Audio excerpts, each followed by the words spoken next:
All right. Well, for more on the rate retreat, let's bring in Andy Constan. He's the CEO of Damped Spring Advisors. Andy, great to have you with us. All conversations end up leading to Nvidia, and in fact, that's where this conversation is going to end up going. But before we get to that, what are you expecting in terms of the jobs report tomorrow and the reaction in the bond market?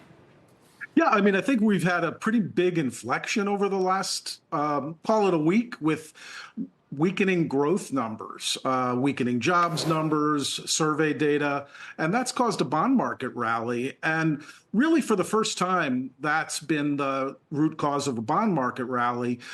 Prior to that, assets have been supported by disinflation that's been coming down since the peak and may not get all the way down, but has been a driver for assets. And the Fed being expected to withdraw restrictive conditions and ease. And so that's supported both stocks and bonds, while growth has been robust, strong growth for many quarters now. And that's been keeping pressure on bonds. And so we had an inflection this week where bonds rallied a lot on falling growth, not the drivers that have caused price returns lately. And so I think that's interesting, and it speaks to what you guys have been saying, which is, are we in a period of time in which the driver of asset prices is going to be the direction of growth? And if it's lower, that has implications for stocks, that they should also follow falling bond yields with falling stock prices.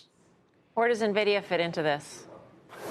Well, Nvidia is interesting. You know, I know nothing about single names, but it is interesting in that this is the first year over my entire history of looking at individual years of stock market returns across global markets where a company has dominated the returns so much.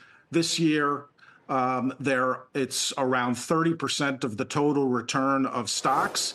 The largest companies like Apple, Google, and prior to that, certain oil stocks and Microsoft never really are more than 5 to 10% of the index. In this case, Nvidia is the dominant factor in markets. And I think that's, what's the best word? It's masking what's happening to macro equities in that over the course of the last since the earnings, the stock is up, 30%. And there may be, I don't know, but tomorrow we'll start seeing is the last day where the stock will trade pre-split. It's possible that there's some fluff that is keeping Nvidia high, which itself has been causing overall equity markets to be high. Now, again, I don't know if Nvidia is cheap or rich right here, but it does seem that there's some undeserved fluff in the stock associated with the stock split.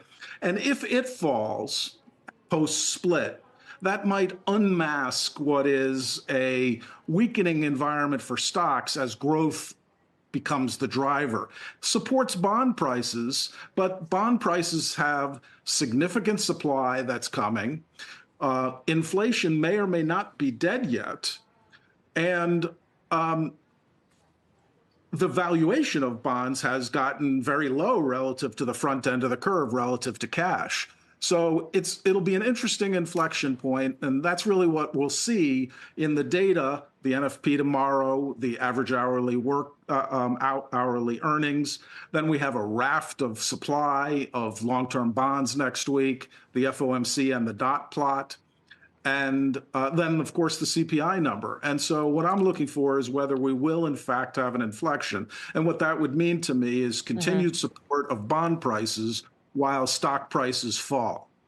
So just quickly, Andy, give us the lowdown on how you're positioned at this point.